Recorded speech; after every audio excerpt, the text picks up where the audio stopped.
All right, we'd like to welcome you back to the Beyond I Do podcast. Our first season, we shared with you guys a funny story, and hadn't done that in a while, so we decided to share a funny story from our past while we were together, while we've been together for the last 27 years. Now, I don't remember the particular date that this happened, but it was in the early 2000s. Um, what happened was, you know, we have four children. Wait 1 second. Okay. The story in and of itself Uh, is entertaining yes, and funny to us, yes, hopefully to you all. to you guys. Okay, But so there's two important lessons that I shall reveal at the end. okay, I will reveal the two lessons that were learned. Yes. okay, all right. Okay. All right. So, we like I said, we have four children. We have two birth children and two adopted. Well, this is the time when the adopted child, Miss Brittany, um, she had ran away. And when she ran away this particular time, Gosh.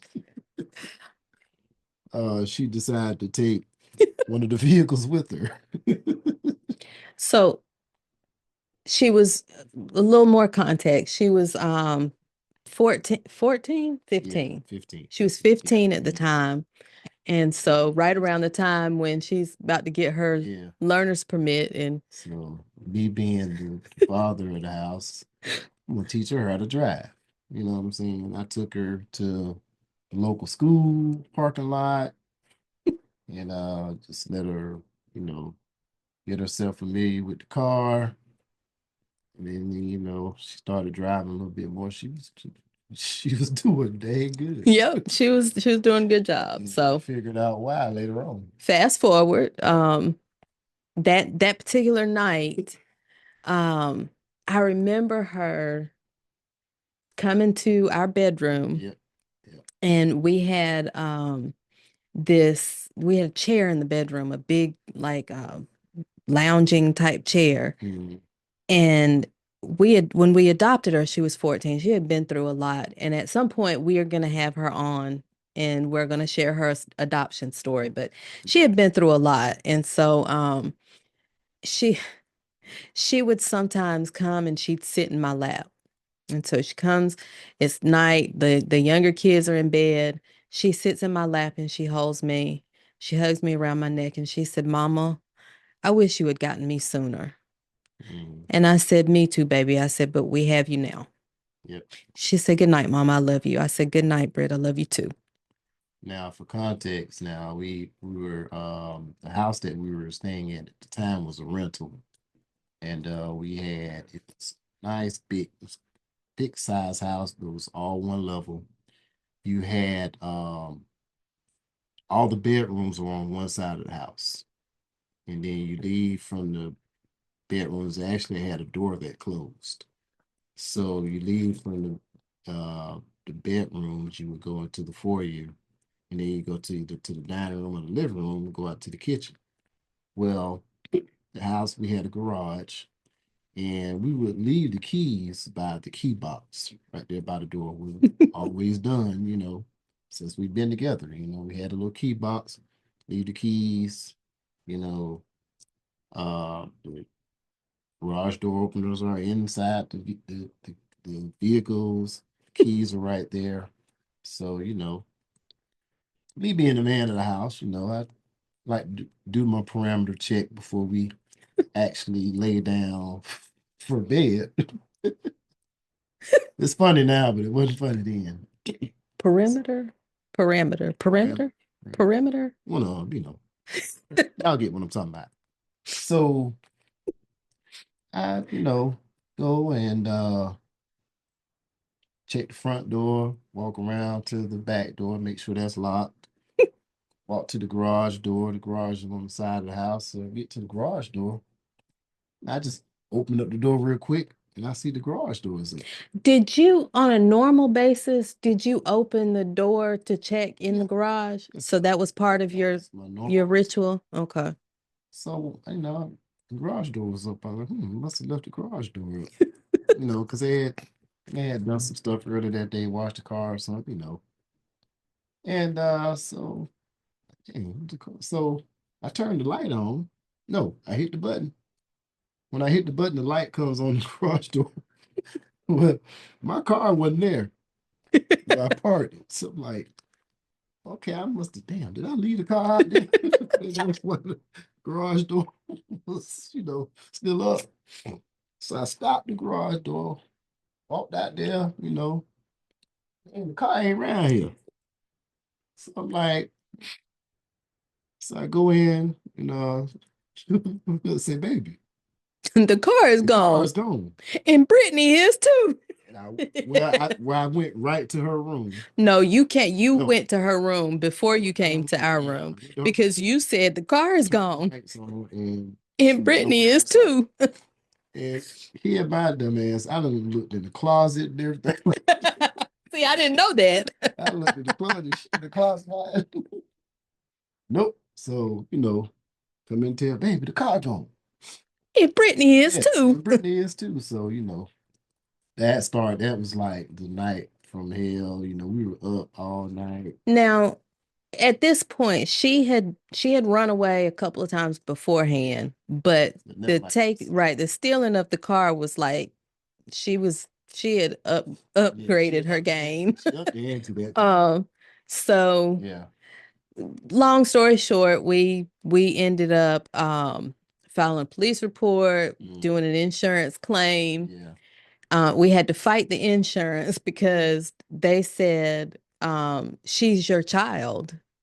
So it's not I don't know. They didn't want to consider it stolen because she's our child. And I kept telling them she doesn't have a license and she did not have permission. She's a runaway. She is registered as a runaway with the police and It's gone. right.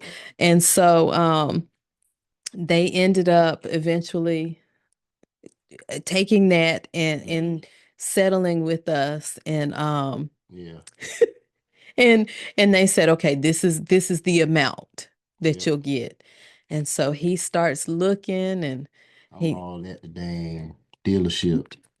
now I done wait, created it. I'm sorry, because I don't want us to sound completely like heartless or anything. Yeah. It wasn't like we were like, oh, she's gone with the car. Yeah. We getting a new one. It wasn't like that. Up that whole We time. had to, right. I mean, we Like, were stressed about all of it, but we also had the two younger ones there and that both of whole us piece of that. working Yeah. and right. So we had life happening at Yeah. the same time. And so it wasn't like we were excited because we're getting a new car, but Yeah. but at any rate, so um we get a call.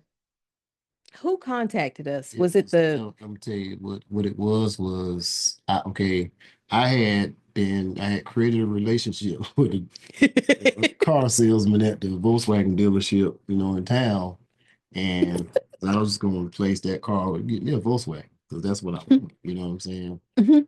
And so, get the first letter from the insurance company. They're going to say, because the car had been gone for like over 30 days. Mhm. And it was like after 30 days, if it's still missing, and we just do a claim, we'll give you the value of the vehicle, and then you go get you something else. Mhm. Like, cool. So they sent the first little, letter through the mail and first offer. And so I got the offer in. I'm like, that ain't gonna do nothing. You know what I'm saying? Check the mail that day. I don't know if it was that day or the next day. Anyway, check the mail. I get a letter from Birmingham, Alabama Record Service. And then I got a call from Yep. the credit union who financed the car, and they had got a letter from Birmingham Record Service too. We found your car. I'm God, dog, ain't this something? That just blew my little Volkswagen dream. Yep. That was done. You know what I'm saying? So Found your car. this was around Thanksgiving time. Yeah. This was around Thanksgiving. So we had to drive to In fact, it was the day after Thanksgiving. we had to drive to Birmingham. I worked Thanksgiving night Mm-hmm. and got off That morning. Okay. And so we had to drive to get the car. Yeah. So We had a rental car. we had a rental car that we had been driving from, because of the insurance claim. But we needed a rental car that would do one way Yeah. because we were going to rent something and drive it to Alabama and drop it off there because we were going to get the car to drive back. Yeah. Yeah. So we had to drop it off, and he had been working. I've been up all night. And I said, "Are you why? Why did we have to turn? I can't remember. Why? Do it first thing that morning. We didn't. We didn't have to. We didn't have to. Thank you. That man decided this is when we're going to do this. This is when, after you've been working 12-hour shift, you get home 6, 7 in the morning. This is when, because I was going to drive, but we had to turn in one car and go get another one, which means there were two. We had to each drive a vehicle. Go to the airport to pick up the one. But we had to drop the other one off, which means both of us were in a vehicle. So I'm in all he had to do. Car. I'm in the one-way car. But No. Yes. You were in the car we had. No, I'm in the one-way car because that's the one we ended up. Because remember, I was at the counter and I heard the lady say something to the guy in front of me about getting insurance. And it was like $11 or something like that. And normally I would have done it, but I said, you know what? I need to go and get that doggone insurance anyway, just in case something happened. That car, because remember we got it.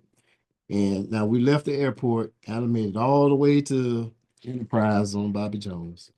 And I took is because back way. I don't know why. Everybody doesn't know where that is. It's about a 20-minute drive. So I don't know why I took the back way. We turned by Golden Corral, turned all to back. They don't know that, saying? but yeah. And I'm going the back way because we're trying to bypass the light. Well, mine's done behind, sitting up there, fooling with the radio station, trying to get the radio station. So when you run a car, we went to get that one first and then drop the old. Okay, I got it. So as I'm turning in, because I turned in, I don't know if you was in front of what. I was behind. As I turned in, I hear scrape. It did. They had these little aluminum poles, guard poles, to prevent people from hitting their car. The cars. I turned and hit the back door, from the back door all the way to the rear quarter panel, and scraped that doggone pole. And had that doggone pole leading. So when we pulled up, and I realized what I did, I made shit. So when I look over into the car, because I can't hear anything, that's what I saw.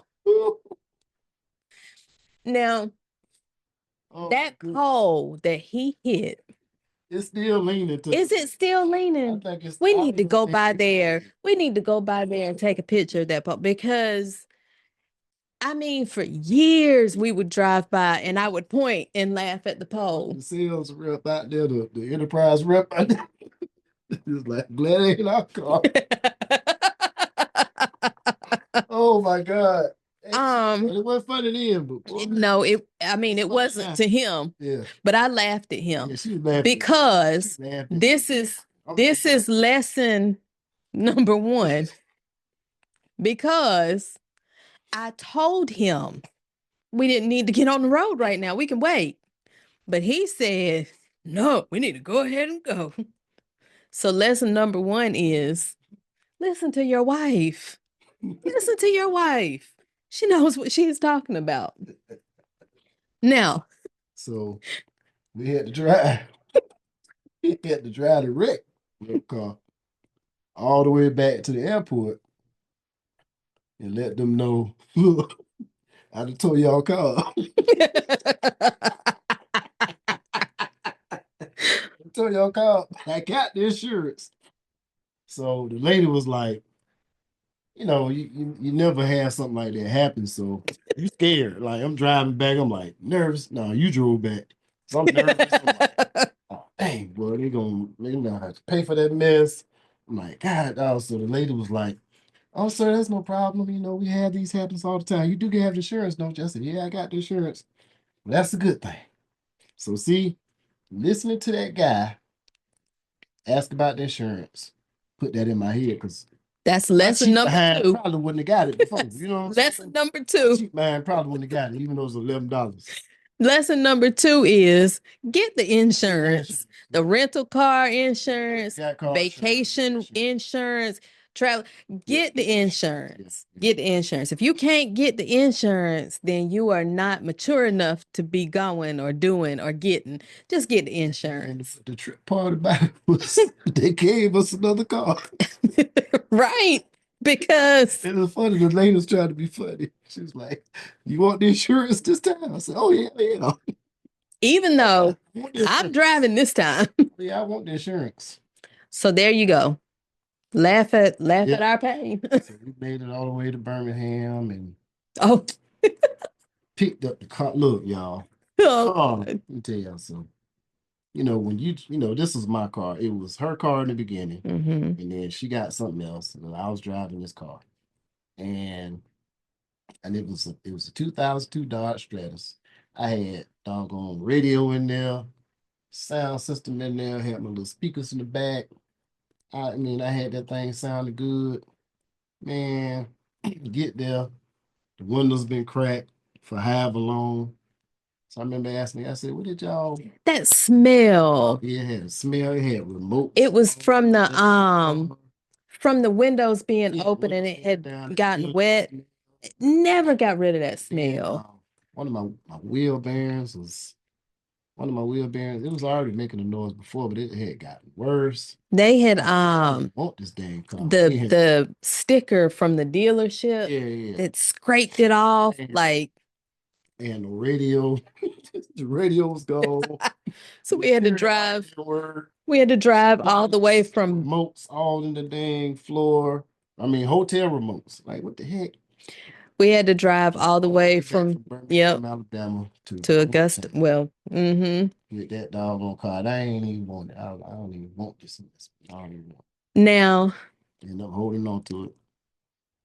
the okay, so we later asked her Yeah, what happened. Did you drive at the age of 15. 15 with no license? Did you drive to Alabama by yourself? And she swears up and down she did. Yep.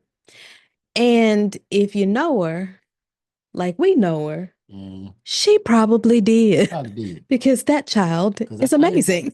Because there was some little knucklehead she had been talking to at school, and I just knew it was him. I said, I just knew it was that doggone knucklehead. She said that she drove it, and she said when she got to Birmingham, so she was going to her birth sister, who was in Alabama, and so she drove it to Birmingham and parked it and just left it. And left it in an apartment complex. Yep. And so that's how it was. But that was an experience. I felt so violated. But boy, I'll tell y'all, my pole, I think that pole is still there. We're gonna have to go and see because it was there for years. It's like that. For years, I could drive by and point and say, "What you did?" How did I do it, baby? That's all I saw. Oh my goodness, boy.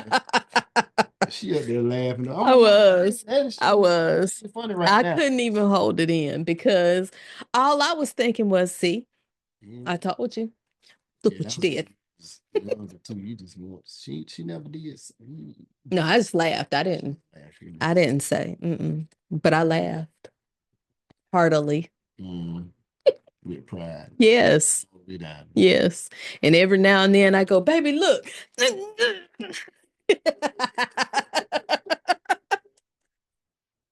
Oh man.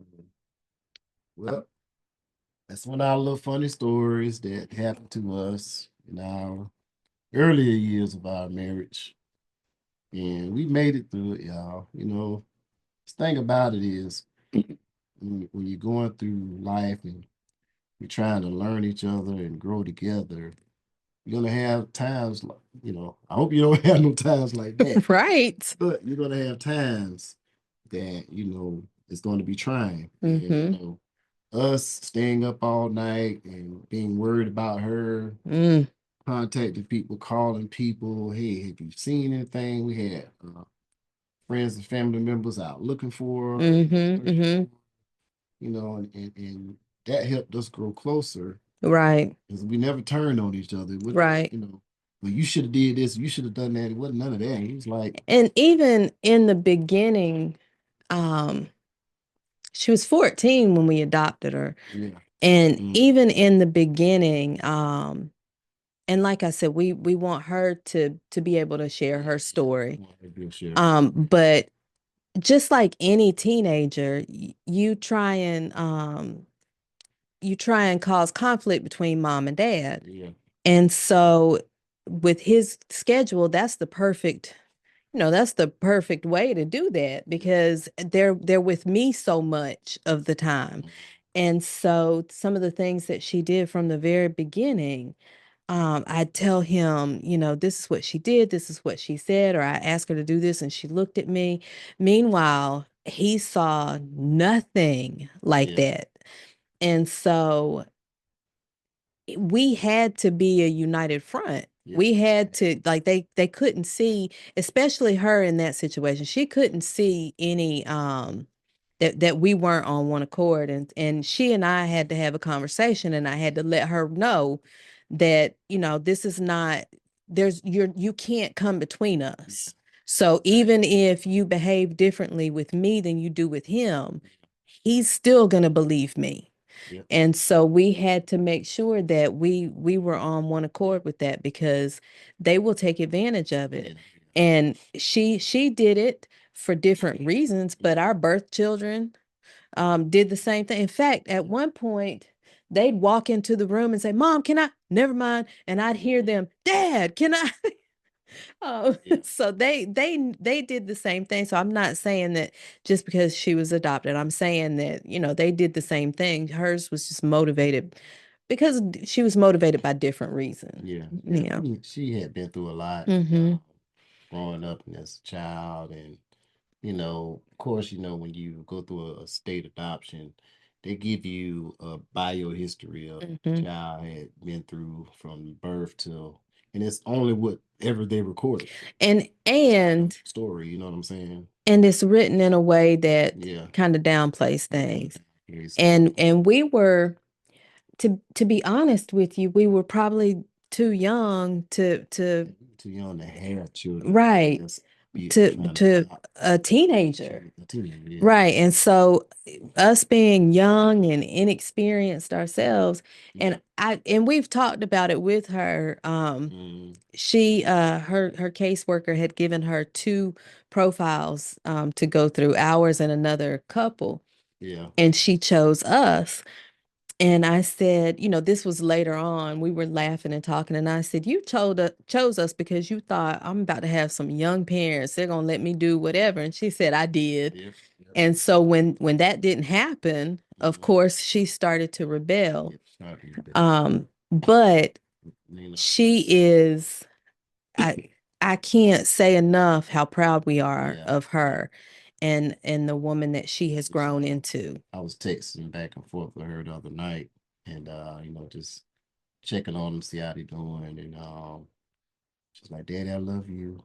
Thank you again for loving me and being in my life." And, she told me one time, "Thank you for saving me." And so I mean, just being able to hear those words, it was all worth it. Now we went through some stuff with it, Absolutely. but you know, Absolutely. it just frightens me to think had we not been able to be there for her, Mhm. give her some form of stability for the time that she was with us. You know what Right. I'm saying? And even, you know, at one point in time she ran away and came back. And that's when she came back with the baby That we that we adopted. ended up with number 4. Mhm. You know what I'm saying?